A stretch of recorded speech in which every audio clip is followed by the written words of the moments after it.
रहे हैं महान व्यक्तित्व। महान व्यक्तित्व में हमने आपको 5 चैप्टर कंप्लीट करा दिया था। आज हम आपको पढ़ाने जा रहे हैं महाराजा अग्रसेन। इसके पहले हमने आपको हिंदी सेकंड कंप्लीट करा दिया है। जितना भी उसमें हमने पढ़ाया है बेटा, वो सब आप लोग अपनी कॉपी में कंप्लीट कर लीजिएगा, ठीक है। आज हम पढ़ते हैं महाराजा अग्रसेन। महाराजा अग्रसेन कहा इनके राज्य में एक नियम था कि इनके यहाँ जब बाहर से कोई भी व्यक्ति अग्रोहा में रहने के लिए आता था, निवास करने के लिए आता था, तो वहाँ के प्रत्येक नागरिक का कर्तव्य होता था कि वो नए आए हुए, नवागंतुक मतलब नए आए हुए व्यक्ति को 1 मुद्रा और 1 ईंट दे। जैसे आपके यहाँ कोई आता है या फिर आप किसी के यहाँ जाते हैं तो ज़रूर कुछ ना कुछ गिफ्ट लेके जाते हैं। तो इनके राज्य में ये नियम था कि जो भी बाहर से कोई व्यक्ति आता है तो वो उनके लिए क्या दे, 1 मुद्रा और 1 ईंट उन्हें दे, वो भी अपनी इच्छा से, ताकि वह इस आए नए अग्रोहा में नया आया हुआ व्यक्ति सुख और शांतिपूर्वक रह सके। ये किसका नियम था? ये महाराजा अग्रसेन का नियम था। अग्रोहा नामक राज्य कहाँ था? हरियाणा में था। हरियाणा में एक नगर का नाम था अग्रोहा। किसका नाम था? एक नगर था, नगर का नाम था अग्रोहा। पहले यह अग्रोहा राज्य था। इस गणतांत्रिक राज्य के संस्थापक, प्रजापालक और समाज सेवी राजा महाराजा अग्रसेन थे। गणतांत्रिक राज्य, गणतांत्रिक का मतलब, गणतंत्र का मतलब जैसे आप जानते हैं ना कि जनता का शासन जनता के लिए और जनता के द्वारा, अर्थात जनता के द्वारा चुना गया व्यक्ति ही शासन करता था। इनके राज्य में, किसके राज्य में? अग्रसेन, महाराजा अग्रसेन के राज्य में हिंसा जैसी कोई चीज़ होती ही नहीं थी। इनके यहाँ यज्ञों में बलि का कार्य बंद, इन्होंने यज्ञ में पहले दिया जाता था ना, पशु बलि, नर बलि दी जाती थी, तो इन्होंने क्या किया था, ये बलि का काम बंद करा दिया था। और हर व्यक्ति कैसा था, एक दूसरे के सुख दुख में काम आने वाले थे। राजस्थान और हरियाणा राज्य के बीच में एक नदी बहती थी जिसका नाम था सरस्वती, और इस नदी के किनारे एक राज्य था, उसका नाम था प्रतापनगर। किसके? सरस्वती नदी के किनारे जो राज्य था उसका नाम क्या था? प्रतापनगर।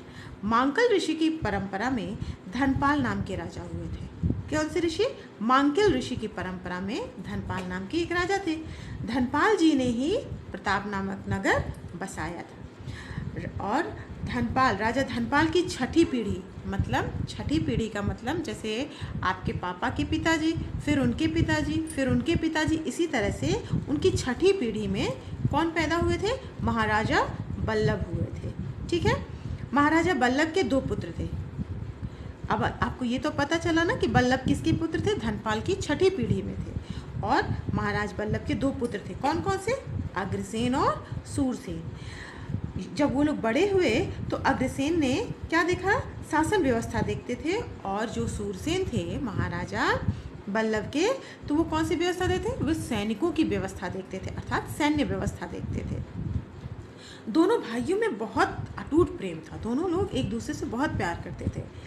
और अग्रसेन के जन्म के समय, जब अग्रसेन, महाराजा अग्रसेन कभी बच्चे रहे होंगे ना, जब वो पैदा हुए थे तो उस समय ऋषि गर्ग ने कहा था कि यह बालक एक बहुत तेजस्वी राजा बनेगा, ठीक है, और यही नई शासन व्यवस्था का निर्माण भी करेगा। जब महाराजा अग्रसेन पैदा हुए थे तो गर्ग ऋषि ने कहा था कि यह एक नई शासन व्यवस्था को निर्माण करेंगे, ठीक है। अग्रसेन का विवाह, जब वो बड़े हुए तो उनका विवाह किसके साथ हो गया? नागराज कुमुद की पुत्री माधवी से हुआ। नागराज की पुत्री का नाम था माधवी। और इसके बाद अग्रसेन कोल्हापुर के राजा महिरथ की पुत्री सुंदरावती से विवाह किया था।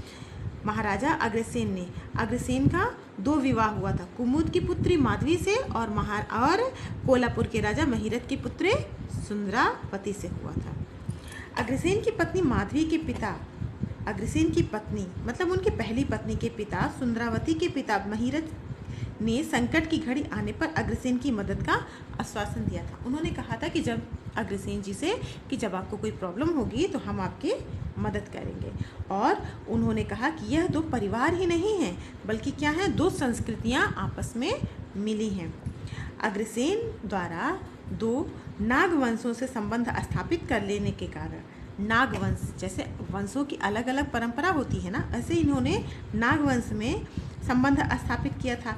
इस कारण उनका राज और समृद्धशाली हो गया, क्योंकि सभी क्या करते थे, एक दूसरे की मदद करते थे। उन्होंने यही कहा ना कि ये दो रिश्ते ही नहीं बल्कि दो क्या मिले हैं, दो राज्य ही नहीं, ये दो परिवार ही नहीं मिले हैं बल्कि दो संस्कृतियाँ भी आपस में मिली हैं। ठीक है, और उस समय क्या था, उनका राज्य बहुत समृद्धशाली और मजबूत हो गया था और प्रजा भी क्या थी, बहुत संतुष्ट थी। ठीक है, मंदाकिनी नदी के किनारे बसे यक्ष राजा की पुत्री सुपात्रा का विवाह अग्रसेन के भाई सूरसेन से हुआ था। अग्रसेन और सूरसेन दो भाई थे ना, तो अग्रसेन का विवाह किसके किसके साथ हुआ, माधवी उनकी पत्नी माधवी से कुमुद और सुंदरवती के पिता महिरथ। ठीक है, सुंदरावती और माधवी दो कन्याओं से उनका विवाह हुआ था और उनके भाई सूरसेन का विवाह किसके साथ हुआ, सुपात्रा के साथ हुआ। अग्रसेन ने किसको निमंत्रण दिया था, अग्रसेन के निमंत्रण पर अग्रसेन जी ने आमंत्रित किया था किसको, इंद्र को। स्वयं प्रतापनगर आए और इंद्र भगवान स्वयं चल के प्रतापनगर आए थे और इस अवसर पर प्रतापनगर को बहुत अच्छे से सजाया गया था और इंद्र भगवान की अगवानी भी बड़े सम्मानपूर्वक की गई थी। अग्रसेन के पिता महाराजा बल्लभ का आसन, जो महाराजा अग्रसेन के पिता का नाम बल्लभ था, उनका आसन मतलब जो एक ऊंचा आसन लगाया जाता था, उसमें छत्र चंवर किसके बराबर, इंद्र के बराबर ही लगाया गया था। दोनों लोग को एक समान जगहों पर बैठाया गया था। अग्रवंशजों की शादी में छत्र व चंवर का प्रयोग उसी परंपरा के अनुसार आज भी किया जाता है। छत्र और चंवर का मतलब जानते हैं बेटा, जब शादी में आपने देखा होगा कि जब घोड़े पे बैठते हैं तो उसके ऊपर छाता के रूप में लगाया जाता है ना, उसको छत्र बोलते हैं। ठीक है, जब अग्रसेन दक्षिण राज्य के भ्रमण पर पत्नियों सहित चले गए तब वहाँ की व्यवस्था उनके भाई सूरसेन ने संभाल ली थी।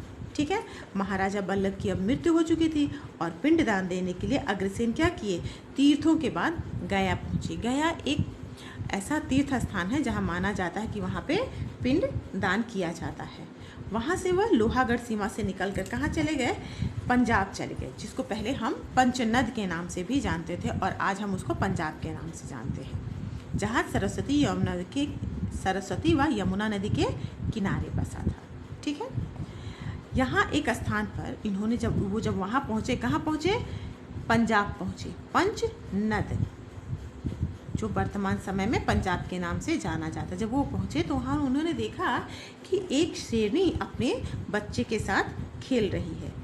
तो वो उसको देख ही रहे थे, वह हाथी पे बैठे बैठे उस शेरनी को देख रहे थे। तभी वह छोटा सा बच्चा मतलब उस सिंहनी का बच्चा, जिसे हम शावक कहते हैं, सिंहनी के बच्चे को शावक कहते हैं, वो खेलते खेलते अचानक तेजी से उछला और जिस हाथी पे महाराजा अग्रसेन बैठे थे उसके मस्तक पर बैठ गया। तभी उन्हें अचानक याद आया कि उनके पिताजी ने कहा था कि जिस वीर धरा मतलब जहाँ इतना वीरतापूर्वक कार्य हो, उस धरा मतलब पृथ्वी, उस जगह पर ही एक नया राज्य बसाना। उनके पिताजी बल्लभ जी ने कहा था कि हे पुत्र, ऐसी जगह पे एक नया राज्य बसाना जो वीर धरा हो, अर्थात वीरों की भूमि हो। तो जब यह शावक उछलकर, शेरनी का बच्चा उछलकर हाथी के मस्तक पर बैठा तो उन्हें ये चीज़ें याद आ गई और उन्होंने ही क्या किया, उसी स्थान पर एक नया राज्य बसाने का सोचा। उन्होंने पहले विद्वानों से पूछा, सलाह मशवरा लिया, तो सभी ने कहा कि यह भूमि बहुत उर्वरा है, उर्वरा मतलब बहुत उपजाऊ है और बहुत ही श्रेष्ठ है, यह वीर भूमि है, अर्थात वीरों की भूमि है। ठीक है, और फिर आगे चल के यही एक नया राज्य बनाया, वहीं पे उसी जगह पे जहाँ पे वह सिंह उछल के उनकी हाथी के मस्तक पर बैठा था, उन्होंने ही वहाँ पर नया राज्य बसाया जिसे अग्रेयगढ़, बाद में अग्रोहा के नाम से जाना जाने लगा। इसकी राजधानी अग्रोदक थी, अग्रोहा की राजधानी अग्रोदक थी। अग्रसेन यहीं के महाराजा बने और सूरसेन कहाँ के बन गए, प्रतापनगर के बन गए।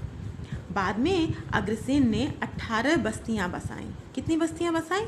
18। उनके राज्य में की नीति थी, उनके यहाँ की एक नीति थी कि आप खुद भी जिए और दूसरों को जीने दें। महाराजा अग्रसेन के राज्य में कोई भी हिंसा नहीं होती थी, बुरी नीति नहीं होती थी, दुर्नीति का कोई स्थान नहीं था। वहाँ पे कोई भी हिंसा नहीं करता था, गलत रास्ते पे नहीं चलता था। ठीक है। और फिर क्या हुआ, जब अग्रसेन के कोई पुत्र नहीं हुए, कोई संतान नहीं हुई, तो उन्होंने महर्षि गर्ग ने उनसे कहा कि अग्रसेन आप अश्वमेघ यज्ञ कीजिए। कौन सा यज्ञ कीजिए? अश्वमेघ यज्ञ कीजिए। राजा ने अश्वमेघ यज्ञ किया। अश्वमेघ यज्ञ में पशु बलि उस समय दी जाती थी। कौन सी बलि दी जाती थी? पशु बलि। लेकिन अग्रसेन ने पशु बलि नहीं होने दी। उन्होंने कहा किसी भी निर्जीव जानवर की हत्या नहीं की जानी चाहिए, बल्कि पशु बलि के स्थान पर उन्होंने क्या कहा कि श्रीफल, श्रीफल मतलब होता है नारियल, उन्होंने श्रीफल को चढ़ाकर अर्थात उसे तोड़कर यज्ञ को पूर्णाहुति का साधन बनाया।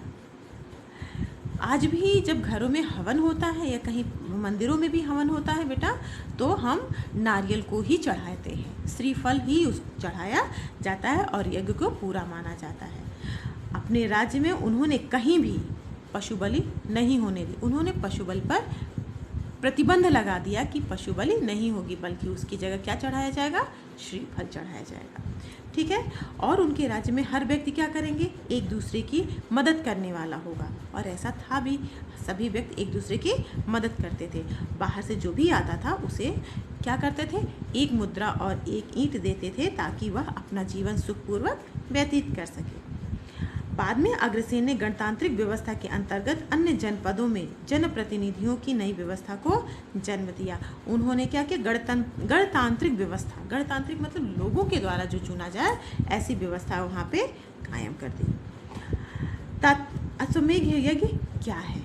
मैंने आपको पहले भी बताया था, एक बार फिर बता देते हैं। तात्कालीन राजा मतलब जो उस समय राजा होते थे, वो क्या करते थे? अपनी सत्ता का प्रभाव मानने के लिए एक यज्ञ करते थे। अपनी सत्ता का प्रभाव का मतलब होता है कि हम सबसे श्रेष्ठ हैं। यज्ञ के बाद एक घोड़ा छोड़ा जाता था, वह विभिन्न स्थानों से होता हुआ फिर वहीं वापस आता था। ठीक है। यदि कोई व्यक्ति उस घोड़े को पकड़ लेता था तो उससे युद्ध करना पड़ता था। ठीक है। यही था उनका उस समय का क्या? अश्वमेघ यज्ञ। अश्वमेघ यज्ञ के बाद एक लंबी अवधि तक महाराजा अग्रसेन ने राज्य किया। उन्होंने अश्वमेघ यज्ञ करवाया और एक बहुत लंबे समय तक उन्होंने वहाँ पर राज्य किया। ठीक है। तत्पश्चात फिर उन्होंने क्या किया? उसके बाद अपने पुत्र विभु को शासन व्यवस्था सौंपकर अपनी दोनों पत्नियों के साथ वो कहाँ चले गए? वनवास ग्रहण कर लिया। उन्होंने सब कुछ छोड़कर अपने पुत्र विभु को सब कुछ देखकर वो वनवास चले गए। हम आज भी महाराजा अग्रसेन को याद करते हैं। उनकी स्मृतियों में बहुत कुछ कहा गया है। भारत सरकार ने उनके अहिंसक, लोकतंत्रात्मक एवं भाईचारे की शासन व्यवस्था के कारण उनकी स्मृति में 14 सितंबर 1976 को 25 नए पैसे का डाक टिकट जारी किया। कब किया था? 24 सितंबर 1976 को उन्होंने 25 पैसे का नया डाक टिकट जारी किया था। याद रखिएगा इसको। दूसरा, दिल्ली में अग्रोहा होकर पाकिस्तान सीमा तक जाने वाले राष्ट्रीय राजमार्ग 10 का नाम भी, कौन सा? दिल्ली से अग्रोहा होकर मतलब हरियाणा जाते समय पाकिस्तान सीमा तक जाने वाले राष्ट्रीय राजमार्ग 10 का नाम भी महाराजा अग्रसेन राष्ट्रीय राजमार्ग घोषित कर दिया गया। कौन सा राजमार्ग घोषित किया गया बेटा? महाराजा अग्रसेन राष्ट्रीय राजमार्ग। तीसरा, 25 जनवरी 1995 को, कब? 25 जनवरी 1995 को दक्षिण कोरिया से खरीदे गए 1,10,000 टन की क्षमता वाले तेल मारक जलपोत का नाम महाराजा अग्रसेन के नाम पर रखा गया। ठीक है। 1995 में जनवरी में दक्षिण कोरिया से एक 10,000 टन की क्षमता वाला एक तेल वाहक पोत खरीदा गया था। जो पोत मतलब जो जल में चलने वाले बोट्स होते हैं, जिसका नाम क्या रखा गया था? महाराजा अग्रसेन। दिल्ली सरकार ने एक महाविद्यालय का नाम भी महाराजा अग्रसेन के नाम पर ही रखा। दिल्ली से मुंबई और बेंगलोर होते हुए कन्याकुमारी तक जाने वाले नेशनल हाईवे क्रमांक 1 का नाम भी महाराजा अग्रसेन के नाम पर रखा गया। महाराजा अग्रसेन की इतनी ख्याति थी कि इतनी सारी उनकी जो यादें थीं उनके नाम पर इतनी चीज़ों का नाम रखा गया। पहला क्या था? 1976 को 24 सितंबर 1976 को 25 पैसे, आप लोगों ने तो 25 पैसे देखे भी नहीं होंगे। उस समय एक डाक टिकट जारी किया गया था। ये 1976 की बात है, ठीक है। फिर दूसरा क्या, दिल्ली से अग्रोहा होकर पाकिस्तान सीमा तक जाने वाले एक राष्ट्रीय राजमार्ग को महाराजा अग्रसेन राष्ट्रीय राजमार्ग का नाम दिया गया। फिर 25 जनवरी 95 को जो दक्षिण कोरिया से 10,000 टन की क्षमता वाले एक तेलवाहक पोत का नाम भी महाराजा अग्रसेन ही रखा गया। फिर दिल्ली सरकार ने एक महाविद्यालय का नाम भी महाराजा अग्रसेन के नाम पर ही रखा। और लास्ट, दिल्ली से मुंबई और फिर बंगलोर होते हुए कन्याकुमारी तक जाने वाले एक नेशनल हाईवे क्रमांक का नाम भी महाराजा अग्रसेन के नाम पर ही रखा गया। चैप्टर मैंने आपको पढ़ा दिया। उम्मीद करते हैं कि ये चैप्टर आप एक बार फिर रीड कर लीजिएगा। जो कोई प्रॉब्लम होगी वो आप हमसे पूछ लीजिएगा। जैसे कि मैंने इनकी स्मृतियों के बारे में बता दिया, सब कुछ मैंने आपको बता दिया। लेकिन इसके बाद भी बेटा आपको चैप्टर तो पढ़ना ही पड़ेगा। आपके पास बुक आ ही गई है तो आप चैप्टर अच्छे से स्मूथली पढ़ लीजिएगा, ठीक है बेटा। आज के लिए बस इतना ही। अब हम कल पढ़ाएंगे आपको नेक्स्ट चैप्टर। थैंक यू बेटा।